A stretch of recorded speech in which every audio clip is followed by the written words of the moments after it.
हर कोई चाहता है कि उसकी लाइफ में मिरेकल्स हों, अच्छी अच्छी चीज़ें हो।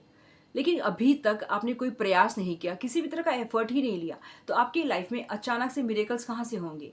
और यहाँ किसी के पास इतना वक्त नहीं कि आकर आपके हाथों को थामे और कहे कि चलो मैं आपको सक्सेसफुल करा दूं। इसके लिए एफर्ट आप ही को लेने हैं, क्योंकि अभी गर्मियों का सीजन है। अगर पूरे साल गर्मी रह जाए तो फिर घुटन सी होती है।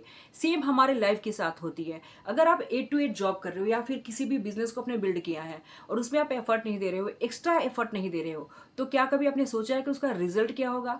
ठीक यही चीज आपके भी लाइफ के साथ है। अगर 24 आवर्स में कुछ भी टाइम खुद के लिए नहीं लगा रहे हो, अपने पर्सनल ग्रोथ पे नहीं लगा रहे हो, विनिंग माइंडसेट नहीं है आपके पास, तो ये आपके साल है वो हमेशा ऐसे ही रह जाएंगे, चाहे वो 5 साल बाद हो, 10 साल बाद हो या फिर 20 साल बाद।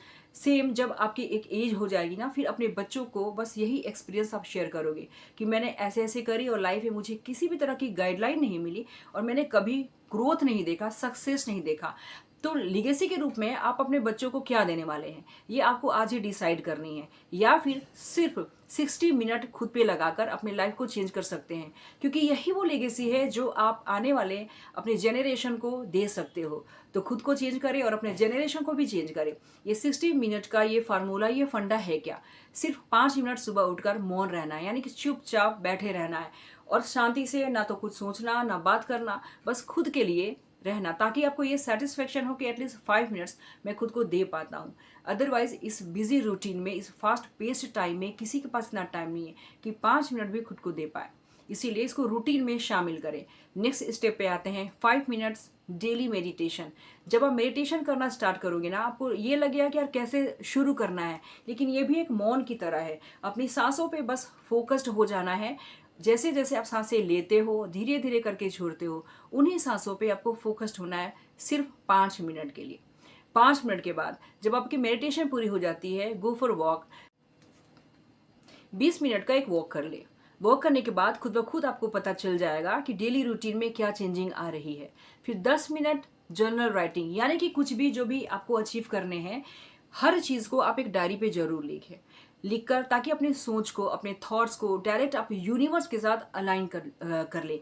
ये अलाइनमेंट बहुत ज़्यादा ज़रूरी है, क्योंकि लोग क्या करते हैं ना, अक्सर सोचते तो है लेकिन उन बातों को कोई प्रैक्टिकल रूप नहीं देते, कोई आधार नहीं होता, कोई प्रूफ नहीं होता कि आप सोच क्या रहे हो।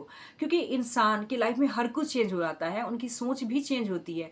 तो एटलीस्ट अपने शब्दों को अगर आप डायरी में लिखते हो तो आप पलटकर एक बार देख तो सकते हो कि 2 दिन पहले आपकी सोच क्या थी और अभी 2 दिन बाद आपकी सोच क्या है। दोनों में फर्क खुद ब खुद पता चल जाएगा। नेक्स्ट स्टेप है which is very much important, 10 minutes reading. जो भी आपको अच्छा लगता हो, जिस भी तरह की बुक आपको अच्छी लगती है ना, वो बुक्स आप पढ़ा करें सुबह। सिर्फ 10 मिनट, कम से कम 1 या 2 पेज भी अगर आप पढ़ पाते हो तो डेली अगर 1 पेज 2 पेज पढ़ते पढ़ते आप खुद काउंटिंग करो ना कि ये साल के अंत में यही पेजेस कितनी ज़्यादा लंबी होने वाली हैं, और आप बहुत ही ईजिली, बहुत ही आसानी अपने बुक्स को कंप्लीट कर लोगे। और लर्निंग कभी भी बेकार नहीं जाता, यानी कि फालतू नहीं जाता। कुछ ना कुछ आपको ज्ञान ही देगा, कुछ ना कुछ बुक्स हमें सिखाती ही है। रेस्ट बढ़ता है 20 minutes. 20 minutes exercise which is one of the most important things in our life. हमें अपने लाइफ में इम्प्रूवमेंट के लिए 20 मिनट्स एक्सरसाइज हमेशा करती रहनी चाहिए। Last but not the least, 20 minutes exercise. हमें अपने लाइफ में 20 मिनट एक्सरसाइज ज़रूर इनकॉर्पोरेट करनी चाहिए, क्योंकि कुछ भी चीज़ आप खा रहे हो, किसी भी तरह की बीमारी है, किसी भी तरह के इश्यूज़ है ना, हमें हमारे बॉडी की परफेक्शन की बहुत ज़रूरत होती है। अगर आप डाइजेस्ट नहीं कर पा रहे हो और लेथर्जिक फीलिंग्स आ रही है, तो एक्सरसाइज ऐसी चीज़ है जो आप में जान डाल देती है, आप में फुर्ती लाती है। तो सिर्फ 60 मिनट स्पेंड करके मिरेकल्स हो सकता है या नहीं? क्योंकि हर चीज़ इसमें आ गई, वॉकिंग भी आ गई, जर्नल राइटिंग भी आ गई, रीडिंग भी आ गई, एक्सरसाइज भी आ गई, 5 मिनट के लिए मेडिटेशन भी आ गई, और खुद के लिए पीसफुल टाइम 5 मिनट्स भी आ गई। ये 60 मिनट का रूल अगर आप फॉलो करते हो ना, तो पूरे दिन में आपको ये एहसास नहीं होगा कि मेरे सारे समय बर्बाद हुए। एटलीस्ट 60 मिनट तो मैंने खुद पे दिए, खुद को लगाए। और यही रूटीन फॉलो करते करते अपने इस मिनट्स को आप आवर्स में भी चेंज कर सकते हो, इस आवर्स को आप डेज में चेंज कर सकते हो। हर दिन कुछ नया नया एफर्ट करते रहे और अपनी लाइफ को बेहतर से बेहतरीन बनाए।